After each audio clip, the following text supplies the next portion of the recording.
Ya, Assalamualaikum warahmatullahi wabarakatuh.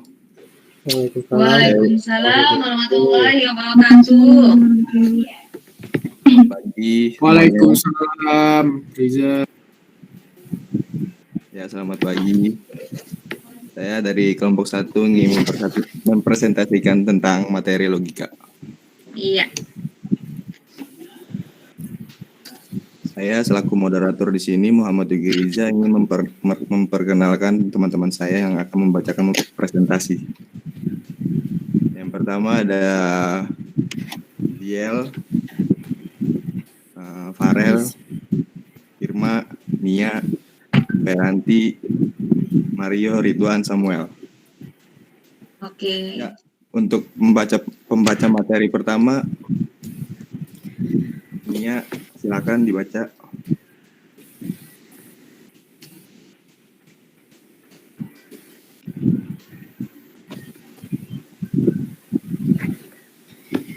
Ya, yang pertama ada pengertian logika. Logika merupakan penalaran, yaitu cara berpikir dengan mengembangkan sesuatu berdasarkan akal dan bukan pada perasaan dan pengalaman. Bisa juga untuk alat bantu untuk merupakan dasar dari semua penalaran yang didasarkan pada hubungan antara pernyataan. Logika berasal dari bahasa Yunani, yaitu logos, yang berarti ilmu. Logika dapat diartikan ilmu yang mengajarkan cara berpikir untuk melakukan kegiatan dengan tujuan tertentu. Logika dikembangkan oleh filsuf Yunani Aristoteles sekitar 2300 tahun yang lalu. Diaplikasikan pada pemrograman, algoritma, kecerdasan buatan, perancangan komputer, dan sebagainya. Next.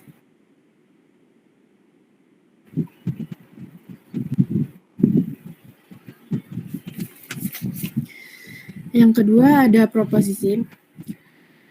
Logikanya itu pernyataan atau proposisi adalah sebuah kalimat tertutup yang mempunyai nilai kebenaran saja atau salah saja dan tidak keduanya. Umumnya digunakan huruf kecil seperti PQRST. Nilai kebenaran dinotasikan dengan simbol T, true. Simbol T atau yang disebut true. Misalkan hasil dari 3 dan 6 adalah 18. Maka nilai P ini itu benar. Karena 3 dikali 6 itu kan 18. Terus ada semua bilangan prima adalah bilangan ganjil. Maka ini salah. Memang kebanyakan bilangan prima itu bilangan ganjil. Tapi nggak semuanya bilangan prima itu bilangan ganjil. Contohnya ada angka 2. Yang merupakan angka 2 itu bilangan genap. Tapi angka 4, 6 dan 8 itu bukan bilangan prima. Selanjutnya ada 12 ditambah 5 lebih besar dari 16. Nah, ini benar juga karena 12 ditambah 5 itu kan 17. Dan 17 lebih besar dari 16. Selanjutnya besi adalah benda cair. Maka ini salah karena besi kan merupakan benda padat. Next.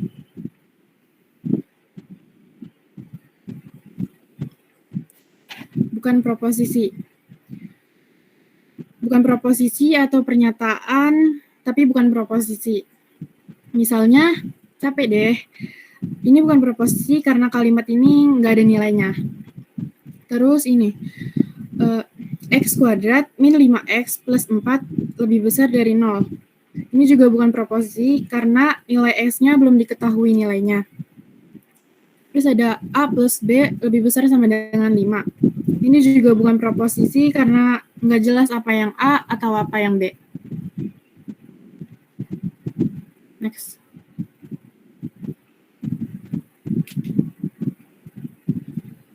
Ya, materi ini selanjutnya akan dibawakan oleh saya. Saya di sini akan membawakan tentang contoh-contoh dari kalimat proposisi ataupun yang bukan proposisi. Mungkin teman-teman yang mau bantu jawab bisa bantu jawab di chat atau enggak bisa langsung berinteraksi di sini. Kita lihat ke contoh yang pertama. Di situ ada Dewi belajar. Nah, apakah ini teks proposisi apa bukan? Ini adalah teks proposisi. Kenapa?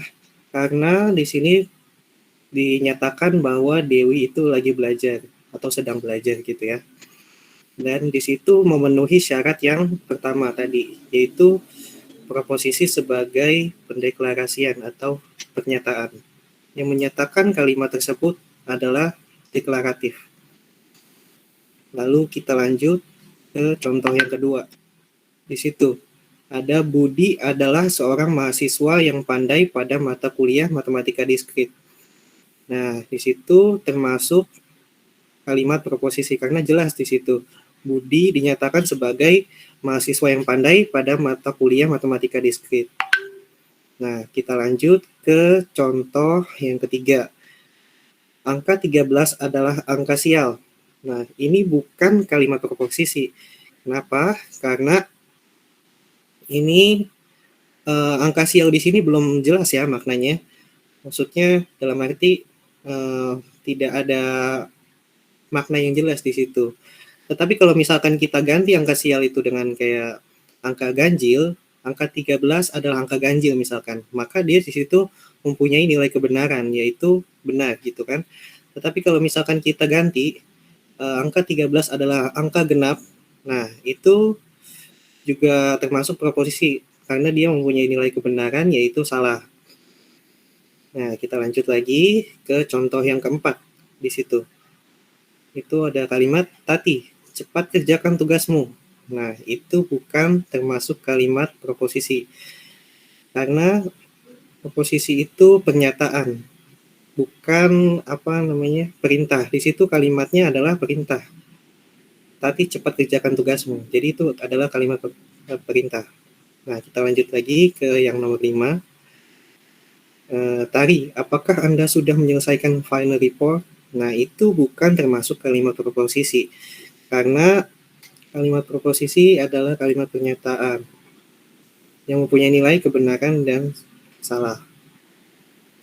Nah, tapi kalau kita lihat di sini nomor 5, ini bukan menyatakan pernyataan, melainkan pertanyaan, kalimat pertanyaan. Ya, lanjut. Baik, selanjutnya saya akan membawakan materi kombinasi proposisi. Misalkan P dan Q adalah proposisi. Jadi di sini ada yang pertama ada konjungsi. Jadi konjungsi yaitu suatu proposisi majemuk yang dihubungkan oleh kata hubung dan dinyatakan dengan notasi P dan Q. Jadi yang lambangnya itu seperti ini, seperti huruf V terbalik. Jadi bacanya itu P dan Q. Yang kedua, di sini ada disjungsi. Jadi disjungsi ini adalah suatu proposisi majemuk yang dihubungkan oleh kata hubung atau dinyatakan dengan notasi P atau Q. Jadi lambangnya itu seperti huruf V, jadi bacanya P atau Q. Yang ketiga, di sini ada ingkaran atau negasi. Dinyatakan dengan notasi ingkaran P atau tidak P.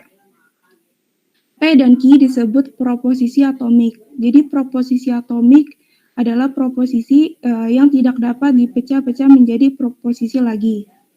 Kombinasi P dengan Q menghasilkan proposisi majemuk. Jadi proposisi majemuk ini adalah proposisi yang terdiri dari beberapa proposisi atomik atau proposisi tunggal. Next. Contoh diketahui proposisi-proposisi sebagai berikut. Jadi di sini kita lihat, di sini ada dua pernyataan. Pernyataan P, hari ini hujan. Pernyataan Q, murid-murid diliburkan dari sekolah. Jadi dari dua pernyataan ini dapat kita gabungkan dengan kata penghubung dan atau ingkaran. Maka di sini kita bisa lihat ada P dan Q. Hari ini hujan berasal dari pernyataan P dan di sini itu lambangnya seperti kalau kita lihat seperti huruf V terbalik. Murid-murid diliburkan dari sekolah, berasal dari pernyataan Q. Kemudian di sini ada P atau Q. Hari ini hujan berasal dari pernyataan P atau di sini tadi lambangnya itu seperti huruf V. Murid-murid diliburkan dari sekolah ini berasal dari pernyataan Q. Kemudian di sini ada ingkaran P. Kalau kita lihat di sini dari pernyataan P, hari ini hujan. Jika dinyatakan ingkaran, maka hari ini tidak hujan atau tidak benar hari ini hujan. Next. Contoh, diketahui proposisi-proposisi sebagai berikut. Jadi di sini ada dua pernyataan lagi, yang P ini pemuda itu tinggi, yang Q pemuda itu tampan. Nyatakan dalam bentuk simbolik. Jadi yang opsi A, pemuda itu tinggi dan tampan. Maka notasinya itu pemuda itu tinggi, maka P, dan di sini tadi lambangnya itu seperti huruf V terbalik. Tampan di sini berasal dari pernyataan Q, maka P dan Q. Yang opsi B, pemuda itu tinggi tapi tidak tampan. Pemuda itu tinggi, maka dinyatakan dengan notasi P, tapi di sini itu seperti konjungsi, jadi menggunakan lambang seperti huruf V terbalik. Tidak tampan ini berasal dari pernyataan Q. Pernyataan Q di sini kan pemuda itu tampan, tapi di opsi B ini pemuda itu tidak tampan, maka menggunakan notasi ingkaran Q. Yang opsi C ini pemuda itu tidak tinggi maupun tampan, artinya pemuda itu tidak tinggi maupun tidak tampan, maka menggunakan notasi ingkaran P dan ingkaran Q, karena di sini tidak ya. Kemudian yang opsi D, tidak benar bahwa pemuda itu pendek atau tidak tampan. Maka ingkaran buka kurung ingkaran P atau ingkaran Q. Yang opsi E, pemuda itu tinggi, maka pernyataan P atau di sini tadi lambang itu seperti huruf V, pendek dan tampan, berarti artinya pemuda itu tidak tinggi, maka ingkaran P dan pernyataan Q. Yang opsi F, tidak benar bahwa pemuda itu pendek maupun tampan, maka ingkaran buka kurung ingkaran P dan ingkaran Q. Next.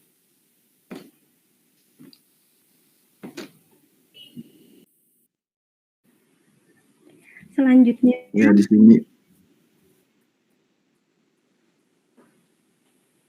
Selanjutnya ada tabel kebenaran, yaitu ada konjungsi, disjungsi, implikasi, biimplikasi, dan negasi.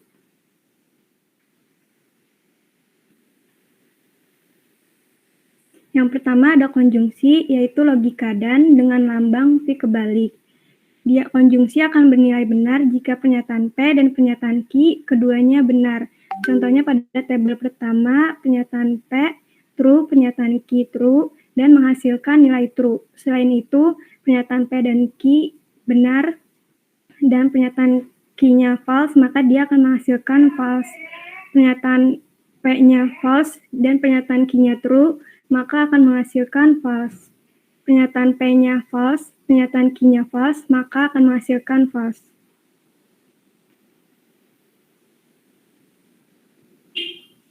Yang kedua ada disjungsi, yaitu logika atau dengan lambang V. Pernyataan P dan pernyataan Q benar, maka dia akan menghasilkan nilai benar. Pernyataan P dan pernyataan Q benar salah, maka dia akan menghasilkan nilai benar. Pernyataan P dan pernyataan Q salah dan benar, maka akan menghasilkan nilai benar. Dia akan bernilai salah jika pernyataan P dan pernyataan Q-nya keduanya false.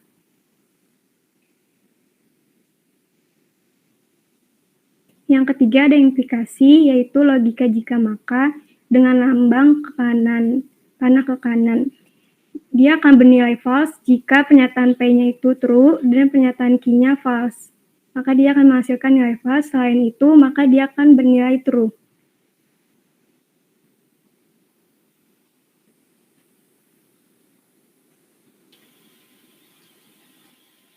Selanjutnya ada biimplikasi. Biimplikasi disimbolkan dengan tanda panah kiri kanan dengan sebutan P biimplikasi Q. Nah, P biimplikasi Q ini memakai kata hubung titik-titik jika dan hanya jika titik-titik. Yang kalau ada P dan Q-nya berarti P jika dan hanya jika Q. Nah, kata kuncinya untuk menentukan nilai kebenarannya, P biimplikasi Q hanya bernilai true jika keduanya bernilai sama. Misal, Q sama-sama true atau enggak sama-sama false.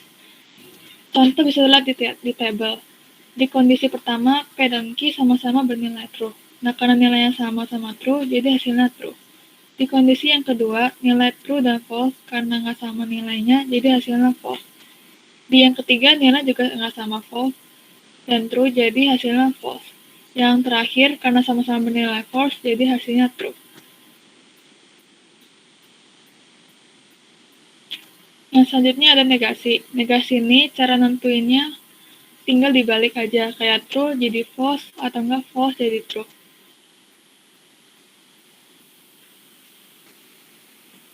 Nah, selanjutnya kita bisa melihat di sini ada contoh tabel kebenaran dari sebuah proposisi majemuk.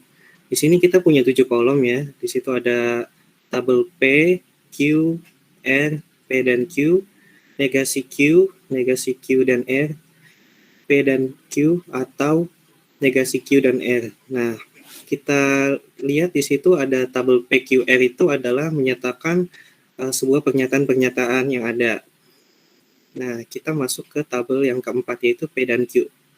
P dan Q ini tadi udah dijelasin sama Feranti yaitu tentang konjungsi. Jadi jika dua-dua pernyataan bernilai benar, maka hasilnya akan benar juga. Di situ kita lihat contohnya kalau kita punya nilai P-nya true dan Q-nya true, maka akan menghasilkan nilai true juga.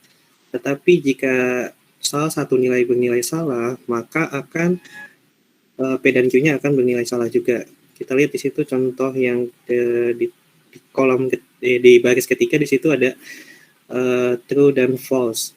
P-nya true dan Q-nya false, maka akan bernilai false gitu loh. Begitu juga kalau misalkan Q-nya false. Kalau Q-nya false, maka maksudnya kalau P-nya false dan Q-nya true, maka akan menghasilkan nilai false gitu.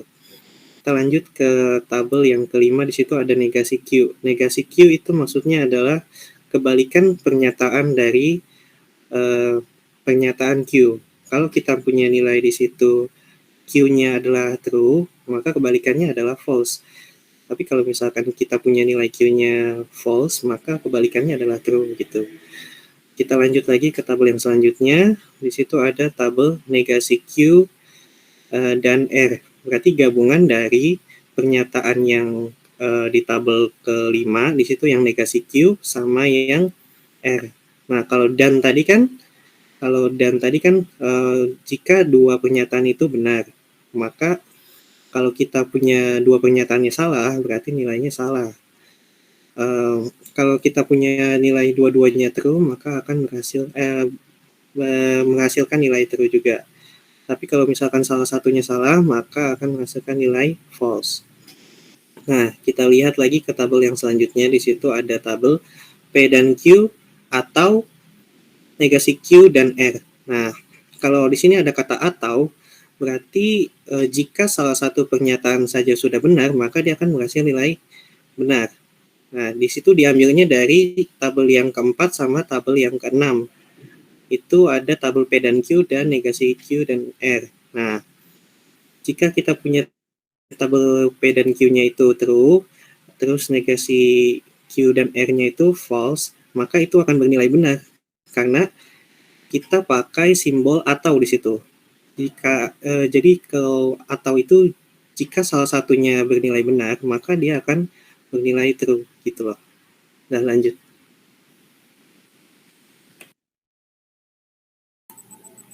Ya, selanjutnya sih saya akan membaca variannya. Yang pertama ada kondisional, ya P menjadi Q. Yang kedua ada converse, kebalikannya dari kondisional, Q menjadi P. Yang ketiga ada inverse, ingkaran P menjadi ingkaran Q. Dan keempat ada kontraposisi, ingkaran Q menjadi ingkaran P.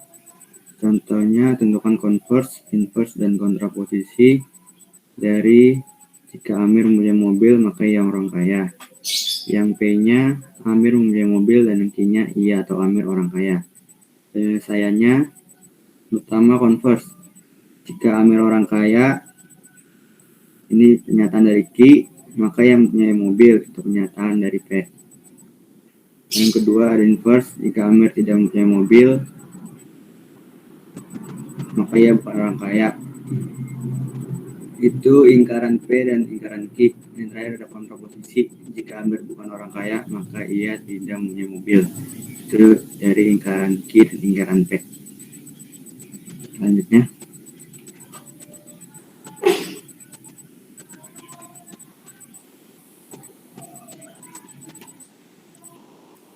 Ya, selanjutnya ada tautologi, kontradiksi, dan satisfied. Yang pertama ada tautologi, pernyataan majemuk yang nilai kebenarannya benar semua. Yang kedua ada kontradiksi, pernyataan majemuk yang nilai kebenarannya salah semua. Yang ketiga ada satisfied, pernyataan majemuk yang nilai kebenarannya gabungan. Ya, di sini ada tabel kebenaran dari tautologi. Ini ada 5 pernyataan, ada pernyataan P, Q, P konjungsi Q, lingkaran P konjungsi Q, P disjungsi lingkaran dalam kurung P konjungsi Q. Yang pertama ada pernyataan P. Di sini nilai-nilainya ada true, true, false, false. Yang Q ada true, false, dan true, false. Untuk mencari P konjungsi Q itu nilainya harus dua-duanya benar. Jika salah satunya salah, itu akan bernilai salah. Jadi pernyataan P dan Q ada true sama true menjadi true di P konjungsi Q. Lalu ada true dan false. Karena yang benar cuma satu, maka itu menjadi false. Sama ada false menjadi false, nilainya akan menjadi false. Lalu untuk pernyataan selanjutnya ada lingkaran P konjungsi Q. Ini kebalikannya dari pernyataan P dan Q. P konjungsi Q. Yang true menjadi false, false menjadi true, false menjadi true, dan ada false menjadi true. Dan terakhir ada pernyataan P disjungsi lingkaran dalam kurung P konjungsi Q. Ini kita cari dari pernyataan P dan lingkaran P dalam kurung konjungsi Q. Untuk ini ada pernyataan P yaitu true, dan di pernyataan lingkaran P dalam kurung konjungsi Q false, itu nilainya akan menjadi true karena kalau salah, karena di situ ada nilai disjungsi. Kalau disjungsi ini harus bernilai salah. Kalau bernilai salah itu harus dua-duanya, sedangkan salah satunya benar, itu akan menjadi benar. Karena P-nya true, tapi di lingkaran P dan Q-nya itu false, itu akan menjadi true. Dan di pernyataan P-nya true, dan di pernyataan lingkaran P dan Q-nya true, itu sama kayak yang lainnya, yang bawah-bawahnya. Ya, lanjut.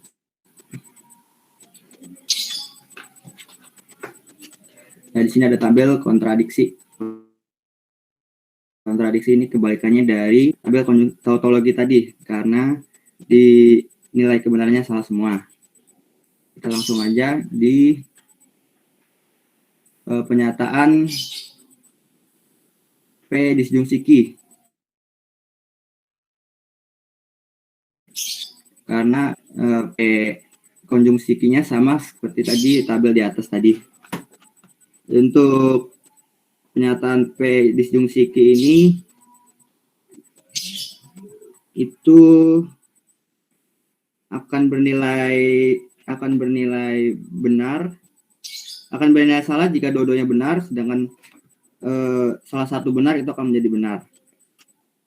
Di situ ada pernyataan P-nya true dan pernyataan Q-nya true. Di pernyataan P disjungsi Q-nya menjadi false. Karena dua-duanya benar, maka menjadi salah. Lalu ada di pernyataan P-nya itu true, di pernyataan Q-nya false, itu akan menjadi benar. Karena cuma salah satu yang benar. Lalu ada pernyataan, ya di pernyataan P-nya false, di pernyataan Q-nya false, itu akan jadi false karena dua-duanya salah. Lalu di pernyataan selanjutnya ada lingkaran P disjungsi Q dalam kurung. Nah, ini akan kita cari dengan pernyataan P dengan pernyataan P disjungsi Q. Sama kayak tadi, harus dua-duanya salah menjadi benar. Jika salah satu saja yang salah menjadi salah. beda pernyataan P dengan true dan pernyataan P disjungsi Q dengan false. Itu akan menjadi false di lingkaran P dan Q. P atau Q. Sorry. Lalu ada pernyataan di pernyataan P true, di pernyataan P-nya true, lalu di pernyataan P disjungsi Q-nya true akan jadi false. Lalu ada pernyataan P false dan pernyataan P disjungsi Q-nya false akan menjadi true. Lalu pernyataan terakhir ada buka kurung P konjungsi Q tutup kurung konjungsi lingkaran buka kurung P disjungsi Q. Ini akan kita cari dengan pernyataan P konjungsi Q dan lingkaran P disjungsi Q. Ini sama kayak tadi, dua-duanya harus bernilai benar, hanya bernilai salah jika salah satunya salah, sedangkan jika dua-duanya benar itu akan menjadi benar. Di pernyataan P konjungsi Q-nya true dan di pernyataan lingkaran P disjungsi Q-nya false akan menjadi false karena cuma salah satu yang salah. Lalu ada P konjungsi Q-nya false di lingkaran P disjungsi Q-nya false juga, itu akan menjadi false karena dua-duanya salah. Sama yang lainnya juga sama kayak seperti itu. Yang P konjungsi Q-nya false dan pernyataan lingkaran P disjungsi Q-nya false akan menjadi false. Lalu yang terakhir ada P konjungsi Q-nya false di lingkaran P disjungsi Q-nya true akan jadi false. Oke, next.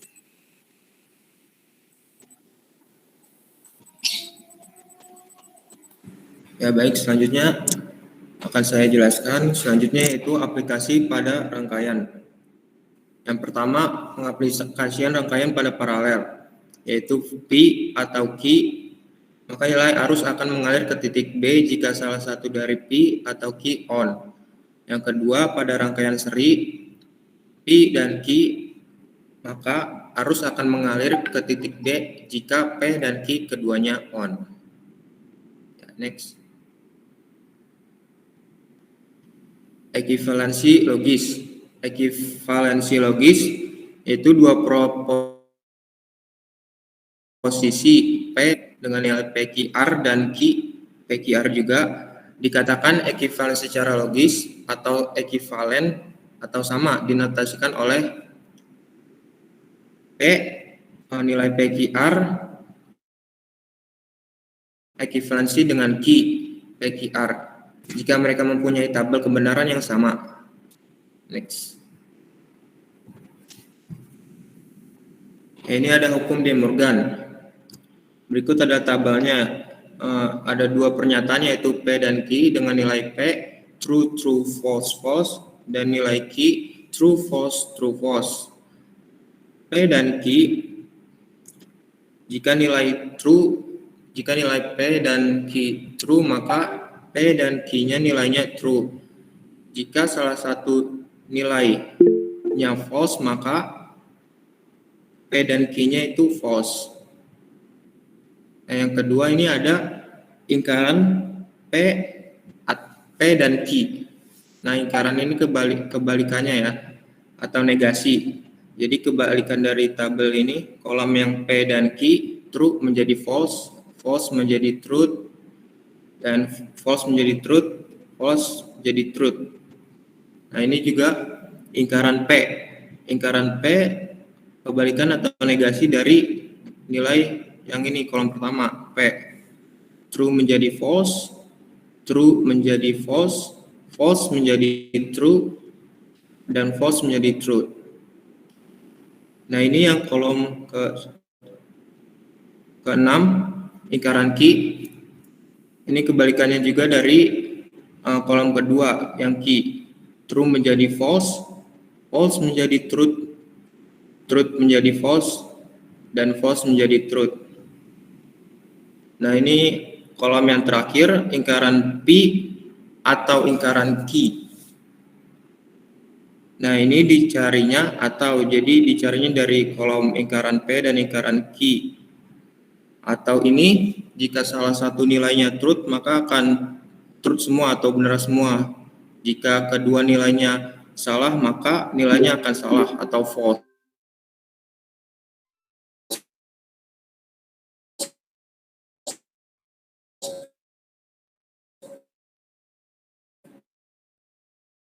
Dan ingkaran Q itu false.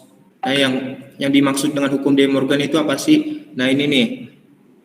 Ingkaran ini kolom keempat, yaitu ingkaran P dan Q bernilai sama dengan kolom ke-7, yaitu ingkaran P atau ingkaran Q. Jadi mereka nilainya sama, yang disebut juga dengan ekivalensi logis.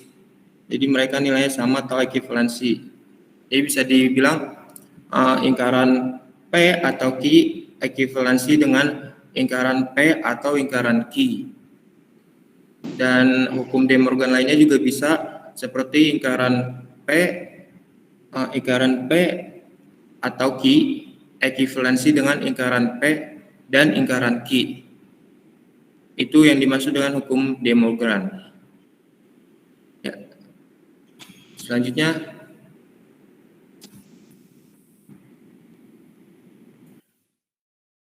kemudian di sini ada hukum-hukum logika, disebut juga hukum-hukum aljabar proposisi. Pertama itu ada hukum identitas, rumusnya P atau F biimplikasi P. Jika P dan T biimplikasi P. Yang kedua ada hukum nul atau dominasi. Rumusnya jika P dan F biimplikasi F. Dan jika P atau T biimplikasi T. Nah, yang ketiga ada hukum negasi. Rumusnya jika P atau ingkaran P biimplikasi T. Jika P dan ingkaran P biimplikasi F. Yang keempat ada hukum idempoten. Rumusnya jika P atau P biimplikasi P. Jika P dan P biimplikasi P. Yang kelima, ada hukum involsi. Rumusnya ingkaran P biimplikasi P. Yang keenam, ada hukum penyerapan. Rumusnya jika P atau P dan Q biimplikasi P. Jika P dan P atau Q biimplikasi P. Lanjut. Nah, yang ketujuh, ada hukum komutatif. Rumusnya jika P atau Q biimplikasi Q atau P. Jika P dan Q biimplikasi Q dan P. Yang ke-8, ada hukum asosiatif. Jika P atau Q atau R biimplikasi P atau Q atau R. Jika P dan Q dan R biimplikasi P dan Q dan R. Yang ke-9, ada hukum distributif. Jika P atau Q dan R biimplikasi P atau Q dan P atau R. Jika P dan Q atau R biimplikasi P dan Q atau P dan R. Yang ke-10, ada hukum De Morgan. Jika ingkaran P dan Q biimplikasi ingkaran P atau ingkaran Q. Jika ingkaran P atau Q biimplikasi ingkaran P dan ingkaran Q.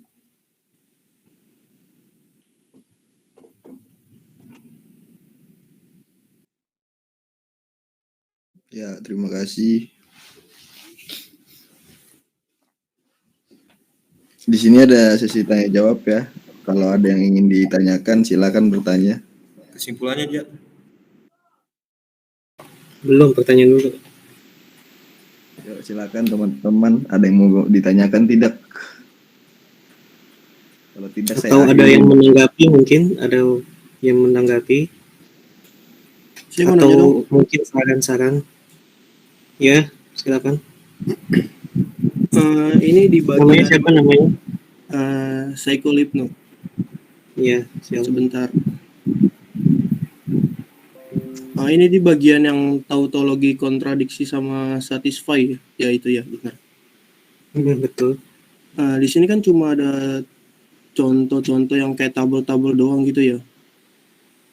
Kebetulan juga agak penjelasannya sedikit bingung tuh. Itu bisa dicontohin pakai kalimat gak? Coba balik lagi tadi, Pai, ke slide yang tadi. Ke gambar table.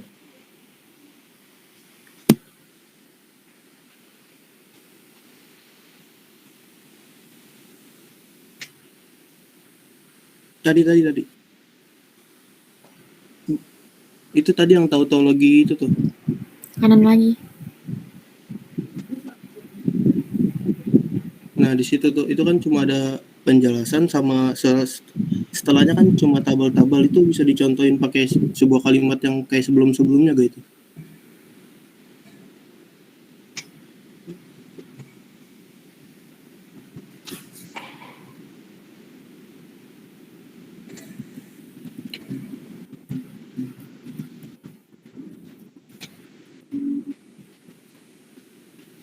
Kalau kita lihat dari tabelnya sih ini, misalkan kita punya pernyataan P itu, misalkan apa ya, contoh yang bernilai true.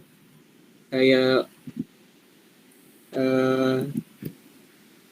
laki-laki itu tinggi misalkan, terus Q-nya itu misalkan dan dia berbadan besar. Nah, kalau Iya. kita konjungsiin di sini, P dan Q itu kan berarti laki-laki itu tinggi dan berbadan besar. Tetapi kalau misalkan kebalikannya, di situ negasi P dan Q itu berarti kebalikan dari P dan Q ini. Misalkan tadi kan laki-laki itu berbadan besar dan juga tinggi. Nah, kalau kebalikannya berarti laki-laki itu pendek dan berbadan kecil, gitu kan? Iya. Nah, tapi kalau kita mau masukin ke rumus tautologi, di situ kan ada rumusnya pernyataan P atau negasi P dan Q. Nah, di situ tautologi ini sebenarnya gunanya untuk mengubah semua nilai yang false itu menjadi true. Jadi tautologi itu gunanya untuk mengubah pernyataan menjadi benar. Misalkan tadi kita punya tabel P-nya di situ true ya. Laki-laki itu berbadan tinggi. Atau kita ambil yang dari kebalikannya dari apa? Yang tabel keempat ini yang negasi P dan Q. Di situ kan nilainya false. Misalkan yang tadi saya bilang yang laki-laki itu berbadan pendek dan laki-laki itu pendek dan berbadan kecil gitu kan. Nah, jika yang kita pakai masukin rumus tautologi, maka dia akan bernilai benar karena di situ kita ada simbol atau. Karena atau ini dipakai kalau misalkan salah satu nilai aja bernilai benar, maka dia akan bernilai benar juga. Gitu loh. Ini yang tabel keempat ini atau ini maksudnya? Yang ini nih nomor yang terakhir. Oh ya, terakhir ini. Nah, itu atau tuh, yang itu atau. Oke, sip. Nah. Terus apalagi tadi? Ketiga itu doang sih, yang tautologi sama apa tadi? Coba lanjut. Kontradiksi sama satisfy itu. Nah, ini. Okay. Nah, kalau kontradiksi ini gunanya untuk mengubah sebuah pernyataan menjadi nilai false atau salah. Di situ kita punya P dan Q yang tadi saya bilang. Contohnya kayak laki-laki itu berbadan tinggi dan badan besar. Tuh kan. Terus kita nilai di situ negasi P dan Q. Negasi P dan ini berarti kan kebalikan dari P dan Q ya. Itu P atau Q, maaf. P tabel keempat. Ya, jadi kalau misalkan P atau itu kan berarti kalau nilainya salah satu saja benar, maka dia akan bernilai benar. Tapi kalau misalkan ada nilainya yang salah, maka dia akan bernilai salah. Kalau kita masukin ke kontradiksi, kita pakai rumusnya gini, P dan Q dan negasi P atau Q. Nah, di situ kita punya misalkan nilainya P dan Q-nya itu true. Terus kita punya negasi P atau Q-nya itu false, maka akan bernilai false. Begitupun juga selanjutnya yang kayak false sama false itu akan bernilai false juga. Terus juga false sama false juga false juga. Terus false dan true akan bernilai false karena di situ kalau dan itu harus dua-duanya benar. Gitu. Kalau kontradiksi itu mengubah pernyataan menjadi false gitu, menjadi salah semuanya. Oke. Lanjut lagi.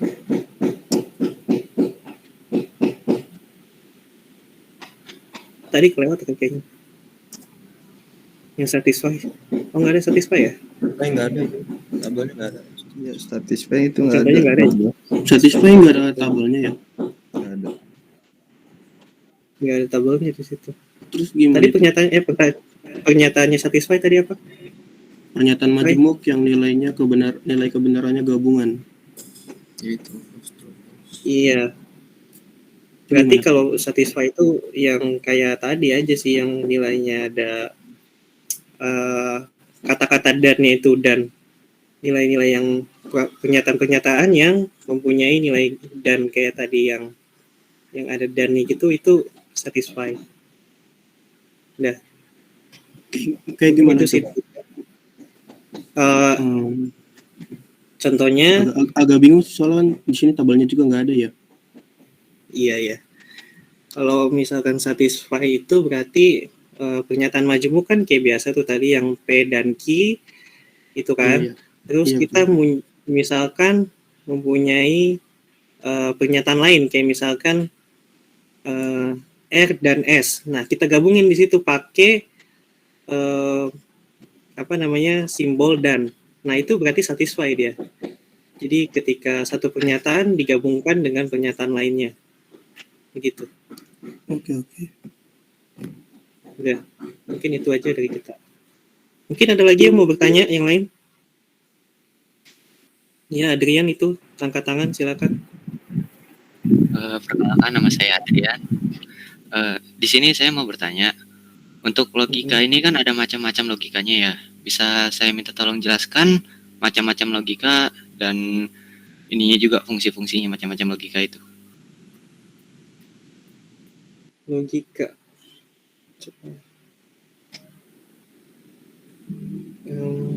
Coba ke depan.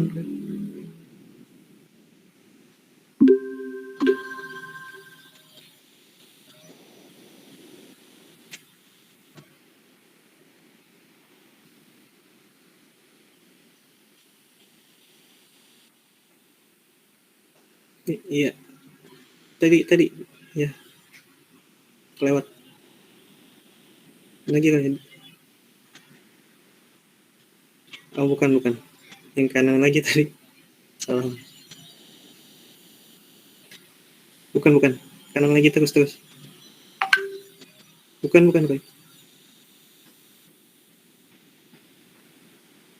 Yang bukan. Ya ini tadi varian logika. Nah, di sini kan ada varian logika ya. Di situ ada converse, inverse, kontraposisi. Converse ini menyatakan bahwa sebuah pernyataan itu tapi kebalikannya. Kalau misalkan kita punya di situ pernyataan kayak Amir mempunyai mobil ya. Maka kalau konversinya kan berarti kan Amir orang kaya maka ia mempunyai mobil. Kalau kebalikannya, berarti kalau fungsi-fungsinya dari logika-logika seperti ini, itu gunanya kalau misalkan kita mau bikin sebuah program ya.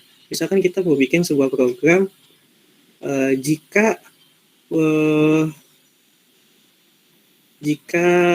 maksudnya jika sebuah pernyataan kurang dari 10 nih, misalkan ini contoh ya.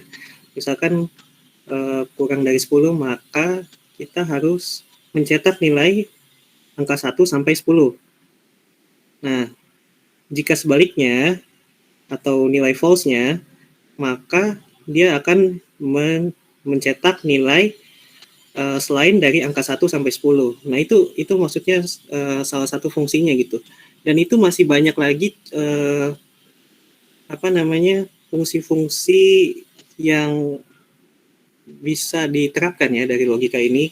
Seperti nanti kayak misalkan kita kalau mau belajar dalam lagi tentang machine learning atau perancangan sebuah komputer, perancangan listrik, itu juga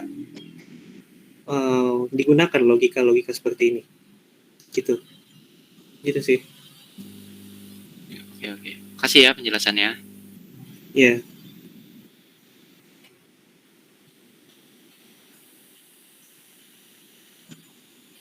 Apakah yang lain ada yang ingin bertanya lagi?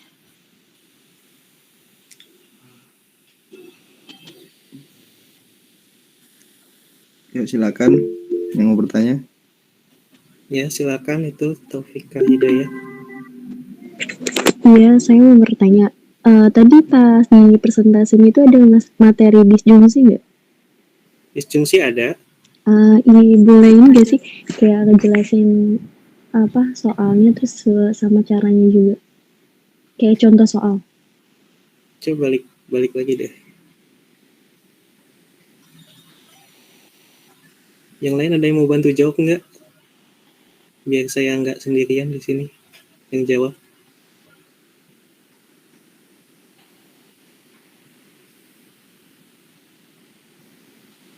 Nah, di sini disjungsi.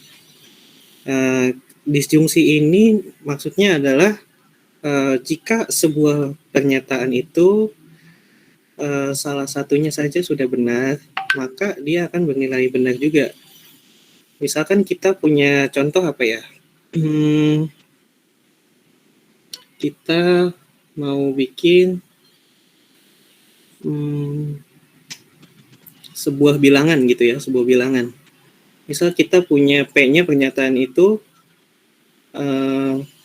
bilangan A adalah genap gitu ya. Terus yang Q-nya itu bilangan B adalah ganjil. Nah, tetapi kalau kita mau masukkan ke P atau Q, maka dia akan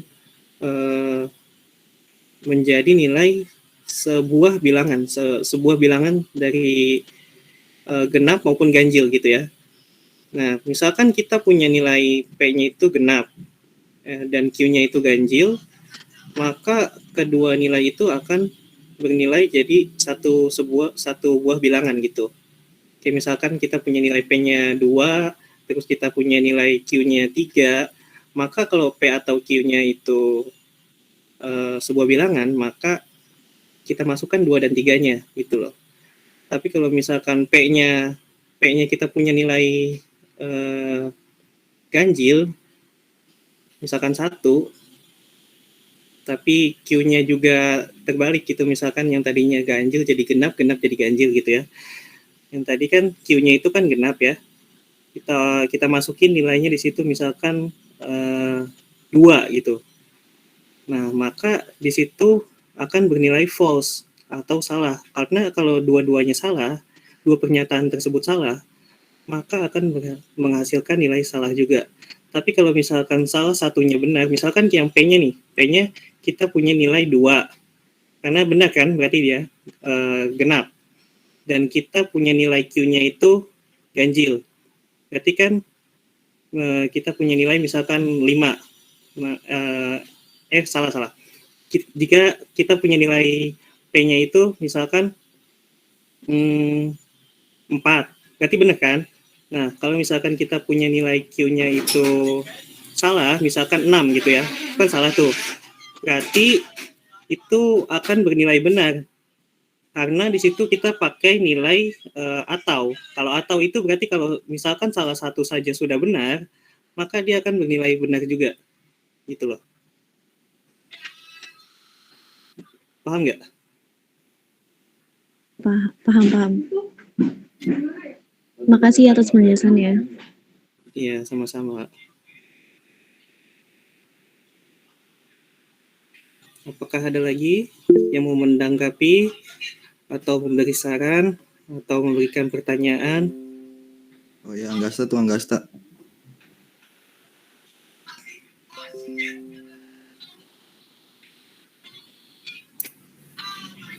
Saya mau nanya dong.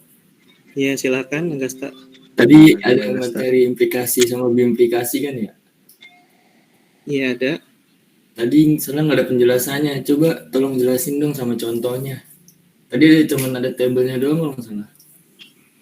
Iya. Oke, terima kasih.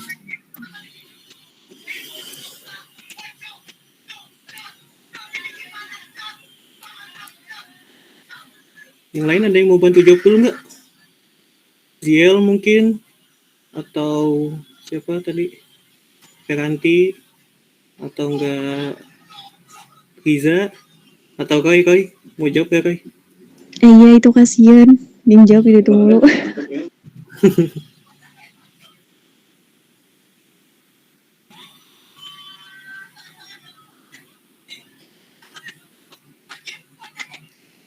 Riza jawab Riza.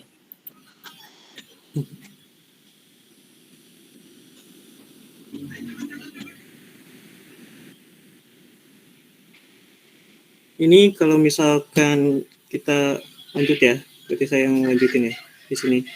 Implikasi ini kan berarti pernyataan jika maka. Jika P maka Q gitu kan. Berarti kalau kita punya contoh, berarti contohnya itu seperti ini. Kalau misalkan P-nya itu kita punya seperti ini. Jika hari ini hujan gitu ya, itu kan berarti nilainya true ya. Maka Q. Berarti salah. Bukan gimana ya? Jika hari ini cerah, maka Q-nya itu kita berangkat ke sekolah. Gitu loh. Misalkan ya. Nah, kita masukin ke dalam contoh jika maka. Jika kita punya nilai P-nya, jika hari ini cerah, dan Q-nya itu kita akan pergi ke sekolah, maka dia akan bernilai true. Berarti kan jika hari ini cerah, maka kita akan pergi ke sekolah gitu, benar kan? Nah, misalkan kita punya nilai P-nya lagi, jika hari ini cerah, maka kita tidak pergi ke sekolah. Nah, itu nggak benar tuh. Harusnya kan kalau hari cerah kita pergi ke sekolah, gitu kan? Harusnya, ya kan? Maka di situ di tabelnya itu kita tulis itu false. Nah, kita lanjut lagi ke yang tabel ketiga itu, jika hari ini hujan, kebalikan dari cerah kan?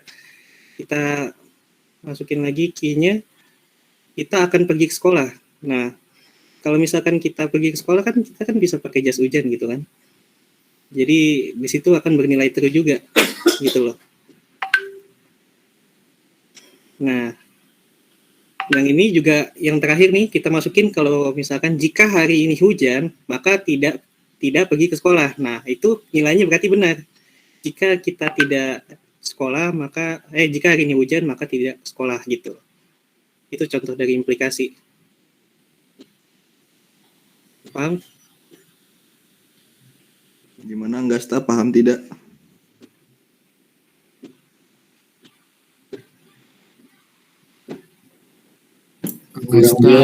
Iya.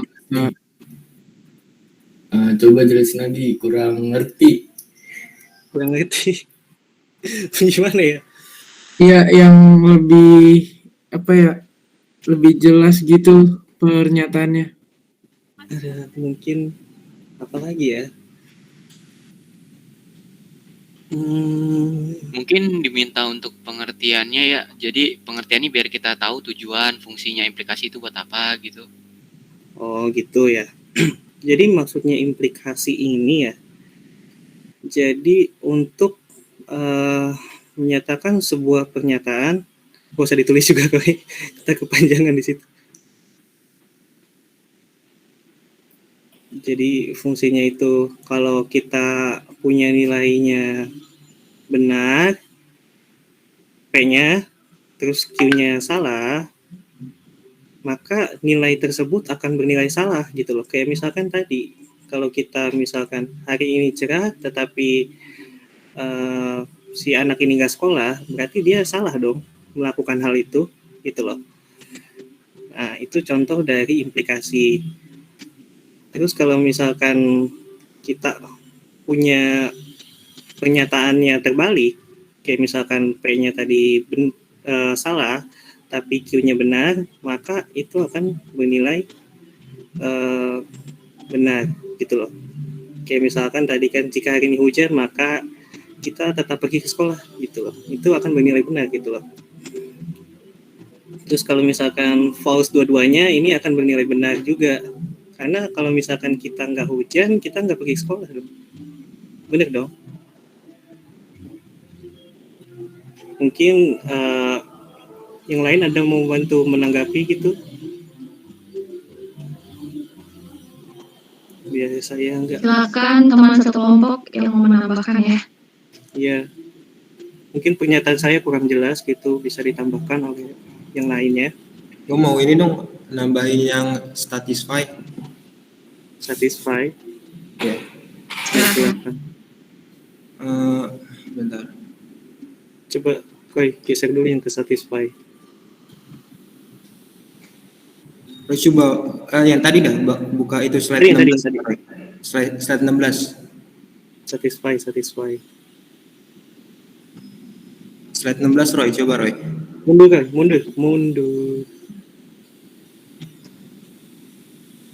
Slide yang ke-16, 16 coba. Nah ini kan satisfy itu pernyataan majemuk yang nilai kebenarannya gabungan. Nah contohnya itu seperti kayak ini nih.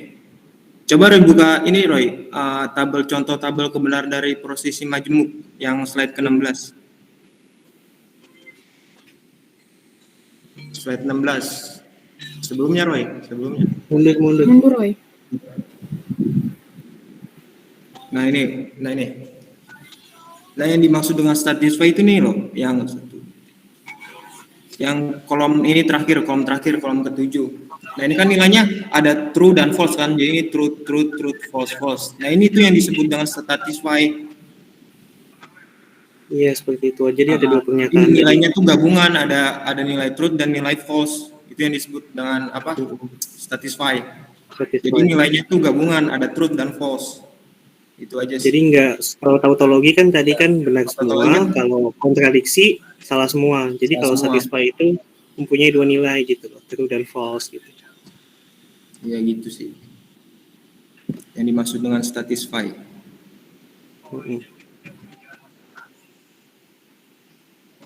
Mungkin itu susunannya kali ya, apa tuh salah penyusunan aturan di bawah ini kali, di bawah tautologi implikasi apa tuh? Di bawah tautologi kontradiksi kali, penyusunan PPT-nya kali ya, mungkin yang salah jadinya bikin bingung gitu ya. Masukin yang satisfy tadi. Iya, harusnya di bagian bawah situ ya, bukan di tengah-tengah situ ya.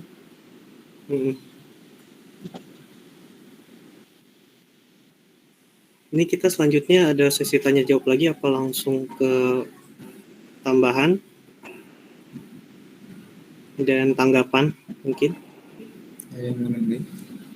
Buka saja sesi tanggapannya. Ya, jadi kita mulai aja sesi tanggapannya. Mungkin ada yang mau menanggapi, memberikan saran, atau yang lainnya. Silakan, dipersilakan.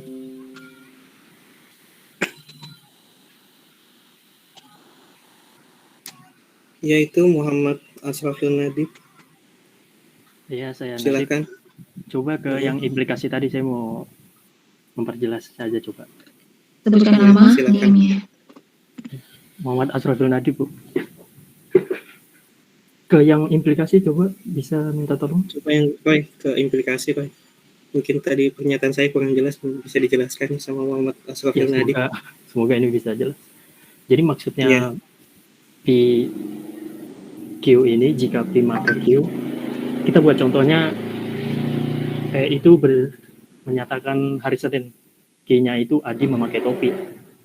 Jadi kalau jika hari Senin maka Adi memakai topi, itu benar kan? Tapi kalau misalkan dia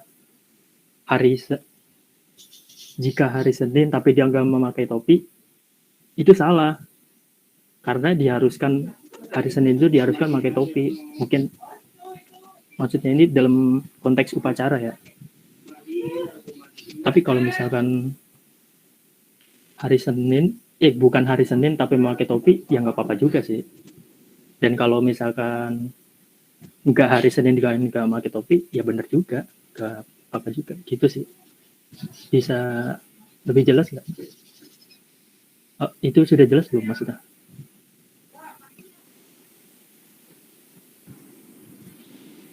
Iya, itu aja sih. Terima kasih. Makasih tanggapannya, tambahannya maksudnya. Mungkin itu bisa memperjelas pertanyaan dari Anggasta.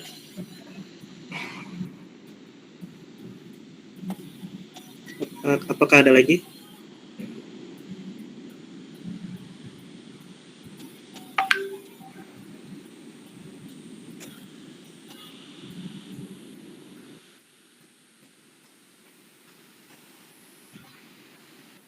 Nggak ada. Kalau nggak ada, kita langsung masuk ke kesimpulan aja kali ya.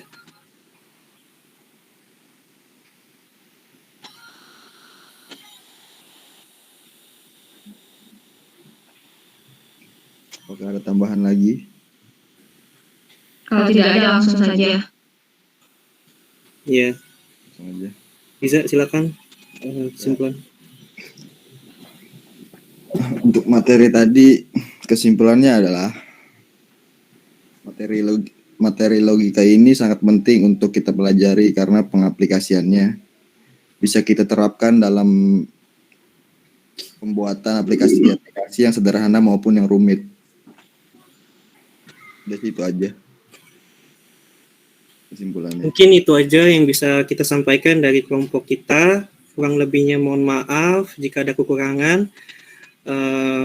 Wassalamualaikum warahmatullahi wabarakatuh. Waalaikumsalam. Waalaikumsalam warahmatullahi wabarakatuh.